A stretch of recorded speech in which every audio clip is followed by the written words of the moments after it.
Hello everyone, I just wanted to send you a quick video to welcome you to Module 2 and to give you a brief rundown of the assignments this week and kind of what's expected. We find Module 2 the same way and in the same place as we found Module 1, and that's by going into the assignments area of the course, which you can access through the blue button on the left-hand side of Blackboard. So we click Assignments, and you'll notice that last week only Module 1 was available, but this week Module 1 and Module 2 are both available. The assignments in Module 1 are going to be open through the late period, and you can see what's all due there on the outside before you even go in. And the same is true for Module 2. At the top you can see the due dates. I'm making this video in spring of 2015, but whenever you're watching this, your due dates will be posted there, and also here and here, the module beginning and end dates. And of course, all assignments are due at the end of the module. So as you can see, before we even go in the module, we have some information out here that we have a reading this week, and we have 3 assignments. The Outcast United Module 2 discussion, the McGraw-Hill Learn Smart assignments. They're all due March 9th, but these are the 3 that I recommend that you do this week. And we need to, and probably the most important thing we need to do this week is to submit the exemplification first draft to Blackboard by the end of the module, which right now is Monday, January 26th. So I'll go into the module. I won't talk about navigation too much because that's covered in another video, but let's just look at some things that are new. So here, just like always, we start with the module introduction. The outcomes for the outcomes. These are again, this is a list of ways that this module relates to the class overall. These aren't necessarily a list of assignments that you have to do. Okay, the module assignment summary, which is exactly like what we saw on the outside of the module.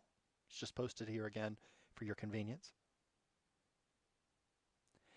This is what I call the study guide. Now, you probably didn't see one of these in Module 2.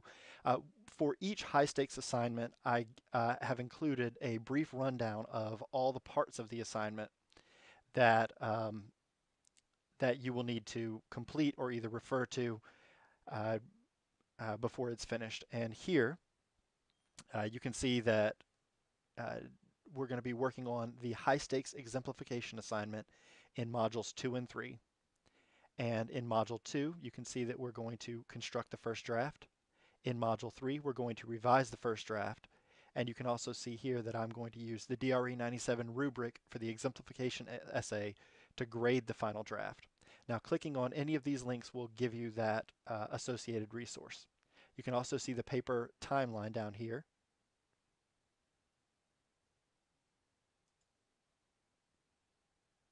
Okay.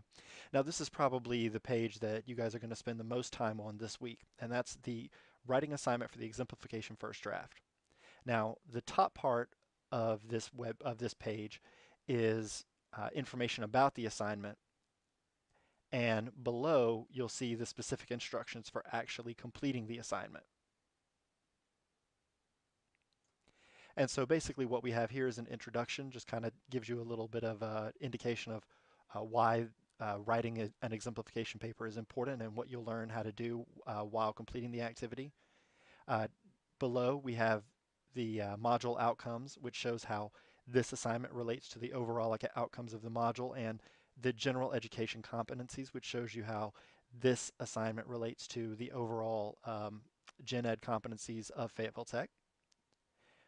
This is important stuff for you guys to know, to show you why we're doing this particular assignment, but it isn't really a part of the assignment itself. The assignment proper really starts with the heading, the assignment, and it tells you that your objective is to produce the first draft of your exemplification piece. The overall assignment is to give 3 examples of how technology has changed the way we do things. You can see a list of resources, which the first one will allow you to download a offline copy of the same document that we're looking at, a PDF copy that you can save to your computer or print out. And you can also download another student's exemplification final draft to use as an example. And if you click this link, you'll see that you can download. It'll come up. There it is. It'll download a PDF document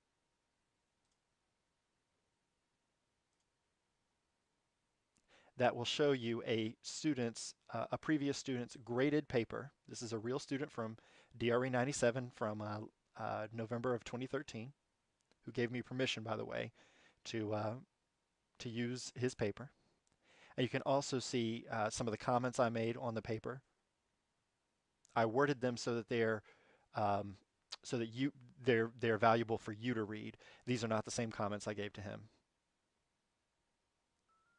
And you can also see he even gave me permission to show you how I graded his paper and the overall grade that he got. So you can see the paper is not perfect. He didn't get a perfect score on it, but he got a 91, which on a 7-point scale is a very high B. On a 10-point scale would be a very low A. So not perfect, but a very good example of what I want to see from you this week. So closing that, we'll go back to the assignment sheet. If you need a refresher, you can see the first draft should be 5 paragraphs long, containing an introduction, body, conclusion, and it should be 500 to 750 words. If that seems like a lot, just hang on. I've got some specific instructions down at the bottom to show you how to do it. Here you can see a link to the MLA formatting instructions, just in case you need a refresher on that. Another statement that says if you use any outside sources for any reason, you must cite them using MLA style. You are not required to use any outside sources, and I actually discourage it for this assignment as it's not really part of the assignment. But if you do use outside sources, that means if you refer to any web page, if you refer to any book, if you refer to any article for any reason whatsoever at all, if you refer to any statistics for any reason, then you must you must document that and cite it properly in MLA style. Again, I do not recommend that you use any outside sources for this assignment. We will use outside sources for the next 2 assignments, and I have some specific instructions for how to do that in later modules. All right, this shows you, the grading criteria shows you how I will grade it, and you've got a link right here to the rubric that I'll use. And you also have some information about how to submit the work. And you're just going to download it and submit it in essentially the same way that you did for the MLA format example in Module 1. Now down here, this is something you probably haven't seen before, or at least you haven't seen in my class, and I call this the specific guidelines.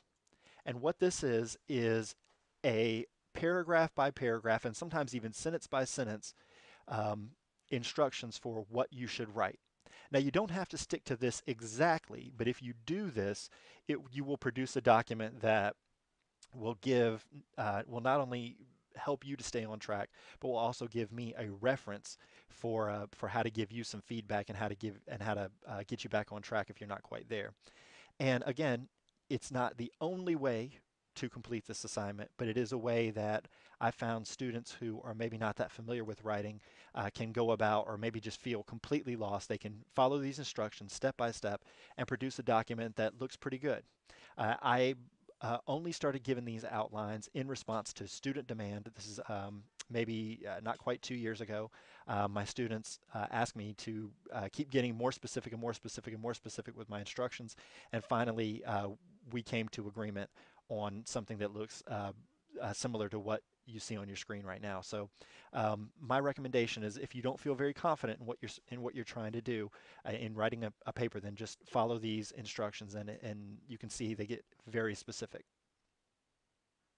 And it takes you all the way through the paper and tells you exactly what to do. Now this will also help you if you're nervous about getting to that 500 to 750 words.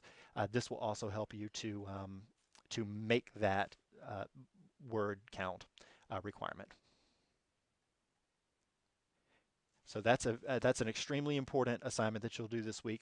You'll submit it at the end of the module. I'll grade it, give it back to you, and you'll use my comments to submit the final draft in Module 3. Okay, continuing. Let's see.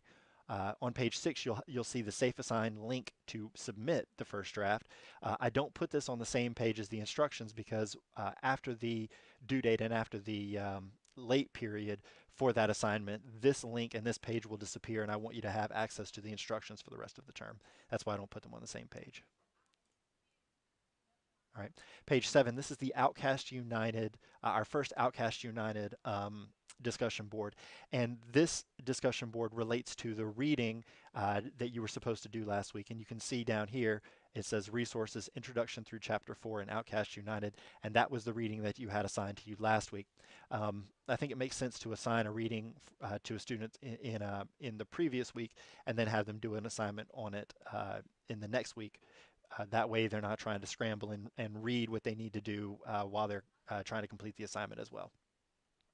Again, you can see just like with the writing assignment, you have an introduction and also a listing of the module outcomes and the general ed competencies.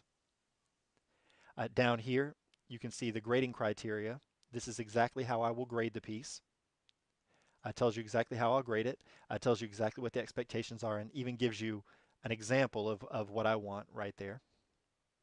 Some specifications that your first you don't have to you have to complete the assignment by the end of the module, but I would like for you to get your, and it's part of the requirements that you need to get your first post in the discussion board by Friday. That way we'll at least have the weekend and Monday for students to go in there and to respond to each other. Again, that's just that's a point penalty. If you don't get it in by Friday, you should still do the assignment, but it is a requirement. And the prompt is posted here at the bottom. And when we say the prompt, what we mean is this is what you're supposed to write about. Okay, so you can see you've got a few questions here that I want you to answer. Which person did you find the most interesting and why? Which of the refugees do you think escaped the worst situation? And again, you have another requirement here to use page numbers and to post your first response by Friday. Some of you guys may still be a little confused about how to launch the discussion forums. You can either click this link up here, Open Discussion Forum Assignment, or you can click this link here that says Click to Launch. And once you go on that page, you'll have to post your original response before you'll be able to see your classmates. On this page, the last thing I want you to see is the PLP 25% checkpoint. Now, everybody has three recommended assignments for this week and for doing Connect. And so what I want to be clear about for this week is that after the module is over, I'm going to go in and just do a brief checkpoint just to see where everyone is, just to see how much progress you've made. I'm going to expect that you have completed 25% of the program by the end of the module. If you haven't quite gotten there, I'll put whatever you did in the grade book so you can see it, and I'll encourage you to try to get to 50% by the end of module 4, 75 by the end of module 6, and 100%, of course, by the end of module 8, which is the end of the class. And you can see that schedule there. And I mostly just do that, and it's progressive. So when if you don't complete the 25, that grade will go in the grade book, and it will bring your final grade down fairly significantly. It will count. But then when I put the 50% in, the 25% grade will no longer count. So if you don't get to 25, you can still bring your grade fully up and make that 25 not count. If you can get to the 50 by the end of Module 4, same goes for 75, and then of course everything has to be finished and complete by the end of the term. All right.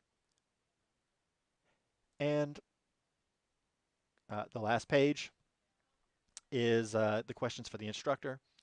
And so you can access the questions for the instructor discussion board link right here. So if you have any questions or if there's anything I can do to help, just open this discussion thread, post a question there, and I'll answer it as soon as I'm able. All right, folks, I hope that helps. That's just a brief introduction to Module 2. And if you have any questions, just let me know either by email, calling me during office hours, or posting a question in the questions for the instructor forum. All right, everyone, have a nice day. Bye-bye.